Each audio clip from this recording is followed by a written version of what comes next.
YouTube? It's Zyloc with Media Hindsight. It is October 15th. That means we got 3 more days until the Portland Retro Gaming Expo kicks off. I want to look at another Atari 2600 game today, and that is going to be Gremlins, based on the 1984 horror comedy film. And, you know, this game gets a lot of bad rep because it's fairly derivative of a couple other games. Sort of like Aliens that I reviewed a few days ago. I maybe even last week, I can't remember. But it uses a lot of its inspiration coming from the classic Kaboom and Space Invaders. But I promise you, I'm going to look at it a little bit more objectively, not base my opinion off of the reviews that I've read. So, let's go ahead and take a look.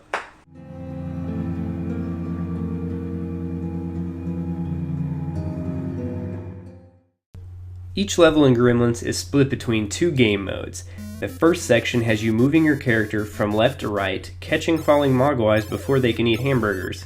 And we all know the rule. There is no feeding mogwais after midnight for any reason.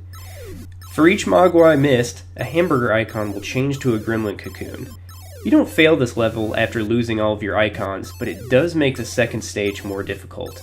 These stages are fast-paced and almost feel luck-based in later levels, as you don't have the speed to get to each falling mogwai unless you anticipate correctly.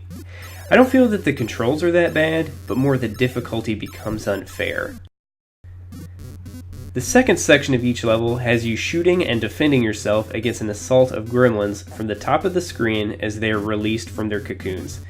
This portion plays like a poor man's Space Invaders and isn't nearly as difficult. But let just one gremlin live, and you'll lose a life.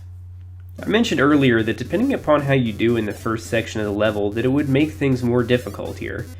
The more cocoons you rack up, the more waves of enemies will be sent your way. But I don't feel like they send quite enough gremlins at you quite fast enough for this penalty to seem that big of a deal. Once you get the feel of how to line up your shots, this becomes pretty easy, but I did have a good bit of fun with it. Graphically, Gremlins is pretty impressive. The backgrounds are nice and detailed, character animation looks good, and the sprites are all large and detailed. This is definitely one of the best looking Atari 2600 games I've reviewed. The sound effects and music are also quite good. I really like the theme that plays after each level, and none of the sounds become truly unbearable.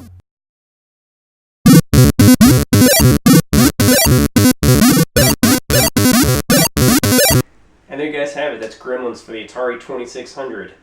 Is it derivative? Absolutely. Is it a bad game? Absolutely not. I actually had a pretty decent time with it. I'm going to have to give it a 70 out of 100.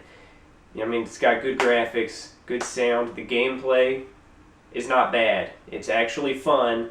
And that's really all that matters. It may steal good ideas from 2 much better games, but it does it well. So I can't blame it for that. I don't know why it gets as bad a rep as it does, but I definitely suggest you guys go ahead, try to pick up a copy and have a good time with it. And as always, I'm Zyloc with Media Hindsight, signing out.